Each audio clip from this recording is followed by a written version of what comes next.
Mass moves mass. I'm going to repeat. Mass moves mass. Weight moves weight. This is something that I can assure you as an athlete is going to impact your career, your ability, and how far you take it. I can assure you this will play its role. Now, when I say weight or mass, you might have this negative connotation to it to where you're thinking that I'm saying you should just blindly go gain 10 pounds or 20 pounds, or that if you don't gain enough weight, you're never going to be a good enough athlete. None of that was ever just said by me.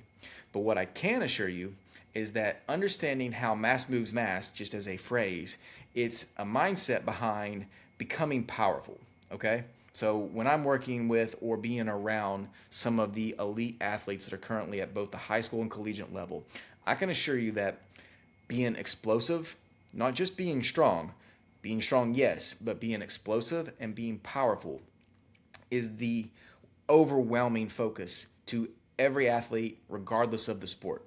So regardless of the sport that you play, weight moving weight will have its place, okay?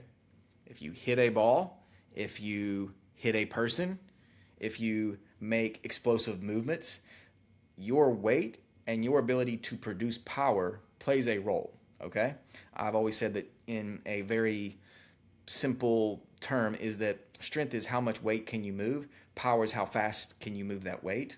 Okay, that's not the formal definition, but to dumb it down, that's essentially how we're looking at it, okay? So being powerful and explosive is going to be, if you're an athlete who's putting in the effort into your strength and conditioning, you're thinking in terms of being explosive and being powerful. And if you play a sport where explosive with like your lower body from like a distance standpoint doesn't matter, you still want to be powerful from the moment of being able to hit, like let's just say a baseball, hit a golf ball, right? So, having all of that said, in this video, and I'm going to make this as concise as possible because I want to keep your attention and I want you to do everything that I'm about to say in this video because I'm going to line it up for you, a framework in which I need you to A, mentally conquer and start thinking, and then B, I'm going to give you the protocols that I personally use for myself, used in the past, currently used with clients, and it's the protocols that I know that the elite levels of strength conditioning at the collegiate level and even into the pros, these are the processes in which they follow in terms of gaining weight and its correlation to being an athlete, okay? The best version of you as an athlete. So, as I've mentioned, we do not want to do anything. I said this in the previous video, and I say this often. Health is the foundation of every athlete's program, okay? So without going into any more detail of this, which we're going to touch on, I want you to understand that everything you do as strength conditioning, and I say that as a coach, is to enhance you as an athlete. You must always prioritize number one is the skill set in which the skills of being an athlete in that sport or the series of sports that you play. That's always going to be number one. But underdeveloping your body and its abilities around that will leave you as a fraction of what you could have been, regardless of how far you take that sport. And I wish you all the most. So I wish you well. I wish that you can play at the highest level that you dream to play at. However, regardless of how far you take it, if you don't maximize and you underdevelop your body, you will be a fraction of the athlete you could have been. That's my bold statement that I will firmly stand behind. That could be because of the health issues. That could just be purely performance. Maybe you don't have health issues, but maybe you do lack certain tangible areas on and off the field, the court, whatever sport you play, that you would have had you trained your body properly leading up to that and match that with the amazing, incredible skills that you have, okay? So here's what I need you to do. In the beginning, I want you to list the sports that you play. That's pretty obvious, okay? And I want you to list under each individual sport your goals for what you want to accomplish with that sport. Then I want you to list what are you currently best at within that sport. And then I want you to list what your weaknesses, what we call limiters, what are your weaknesses, your limitations within that sport. Okay? That's the first thing that you must do. We need to know the why before we develop the what. Okay? Why are we going to do what we're going to do? So get that written down. The next thing that you, from a mental framework standpoint, you need to have is when we're going to get pretty heavy into the nutrition side of things here, is with nutrition, it's about having short-term goals with long-term targets, okay? So I do not, let's just say you did need to put on a considerable amount of weight. We're not just going to blindly build a plan for you to gain 20 pounds, okay, or 30 pounds, or insert whatever number that you deem as a lot.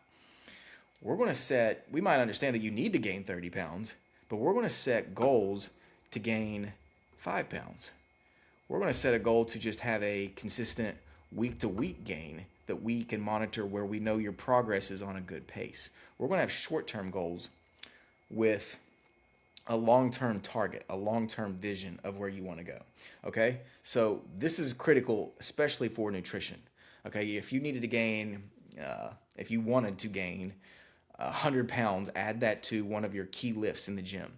You're not going to do that in a month. Okay? So you have to have goals. Well, you have to have checkpoints and short-term goals to get there, right? If that's your training side of things, nutrition is going to be the exact same way. You need to have goals in which you hit checkpoints of your weight goals, and you need to be monitoring the entire time as you progress this weight. 3 areas. You want to be measuring your athletic performance, meaning like your actual ability to play that sport. Is it maintaining and or most likely should be improving?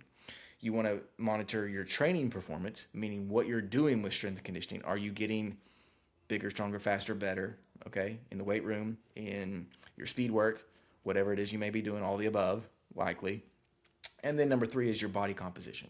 Are you just gaining blind weight, or is your body composition where your body fat is staying low as you gain weight, so we know we're putting on quality lean muscle mass? Are you decreasing body fat as you put on lean muscle mass? Are you getting slower? And is this hurting you because you're putting on muscle mass or just blind weight? That's why all this has to work in unison. So you don't go any one direction and just go at it full force without connecting the dots of everything else that you're trying to do, essentially. So I've mentioned recently that I've been doing some things with the University of South Florida and being around their strength and conditioning program, specifically with just football right now, which is what we're heavily focused on, we with them, is every week on Monday, they check with both the nutrition director and the head of strength and conditioning. They run through the entire roster of the weekly weight gain and or loss or lack thereof change. They look at all the performance metrics.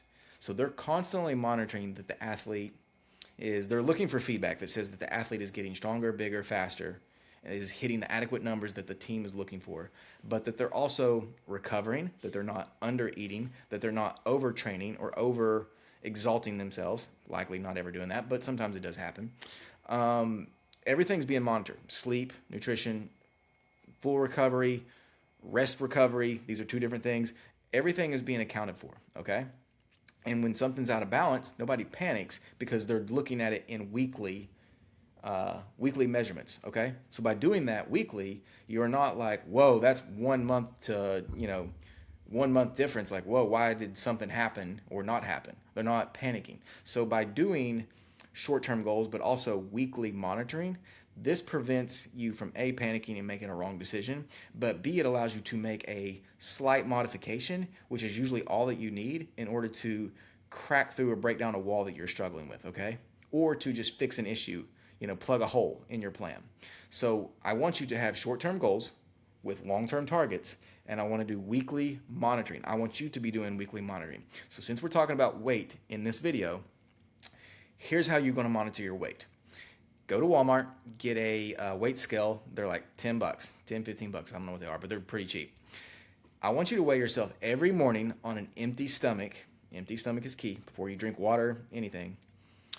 Wake up, go to the bathroom, and then empty stomach, go and weigh yourself to the decimal.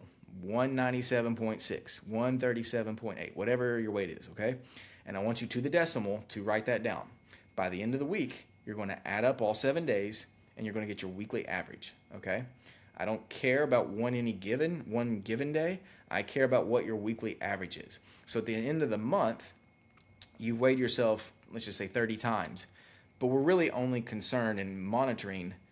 As a coach, I'm only having to really monitor and nitpick 4 times, your 4 weeks. So your 4 weekly averages. And we want to make sure that that is trending in the direction it's supposed to. So if we have your weekly averages and they're improving, we can also then go flip to another page and we can see your athletic performance. Are you still performing at the level you need to within your given sport? That's more skill driven. And then we can flip the page again and say, in the weight room with any form of strength and conditioning, whether it's lifting weights, running, sprinting, are you still maintaining your speed and or improving? Is your strength improving or maintaining? Like, we're going to look at all those numbers to make sure that that lines up with your body composition. When all of that is in unison, and there's a way in which that should always be done, that's when you are gaining the weight that I refer to when I say mass moves mass, weight moves weight. And that's because now you're going to create the powerful athlete that's actually hitting on all cylinders, okay? Now, one thing that I like to do with athletes, and I actually even know that USF does this too, is they have an 80% rule.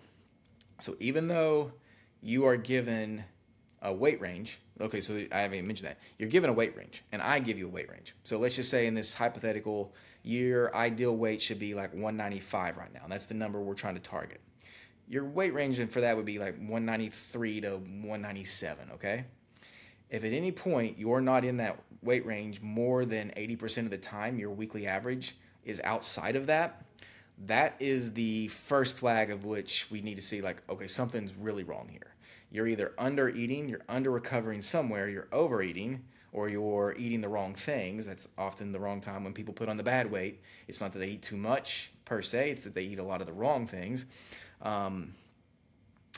But maybe it's just what you're doing in the weight room is not adequate. So we can make adjustments there. The key is by monitoring you every week, we're able, again, like I said, to manipulate, make small changes. So we don't have to make erratic changes and like re-steer the entire bus. We just make a slight little degree here, fix a little tweak here, and then we're back on track, okay? So rule of 80% says once you have your range, and I want your range to be like your current weight, and you got your goal weight. Let's just say within your goal weight of a short term, it's probably going to be something like 5 pounds from where you currently are. I don't know how much weight you need to gain, but for easy math, let's just say you want to gain 5 pounds. All right, your current range means you need to be somewhere between 2 pounds, give or take, of where you currently are. You ideally would like to be maybe 1 pound less, 3 pounds more. If you can stay in that range and still keep all of your other metrics with both athletic and training, now we're at a good pace, okay? We're going to do that week in and week out, staying at 80% of the time, okay? It's 80% of the time of your weekly averages where you need to be. So I'm going to wrap this up in this video because I want you to go take everything that I just gave you and make sure that you write it down, get yourself organized, because in the next video, I'm going to give you a structure of how morning looks, pre-workout, post-workout, meals, what to do and what not to do. I'm going to give you systems and protocols in which you can apply based off when I'm in this situation, I do this. You can just turn your brain off because you can just know that, and every time I have to deal with this, I do this. Whenever I'm at school and I know it's summer break, but anyway, I'm at school and I do not have the ability to eat the lunch that I would have eaten over summer break, this is what I do here. Systems and protocols allow you to overcome the adversities that are inevitable within the given day. But you have to have the framework that I put in this video organized for yourself so that the information I give you in the next video can be properly brought in, okay? So, like, subscribe. I'll see you in the next video. If you have any questions or anything you want me to add specifically to these videos, I will address them if you put them into the comments, okay? So comment anything you have that's a question, a concern, anything that I made unclear, I will address, break down, and give further detail to, okay? As always, I hope this serves you well. I know it will if you apply it. Take care, God bless, and I'll see you in the next video.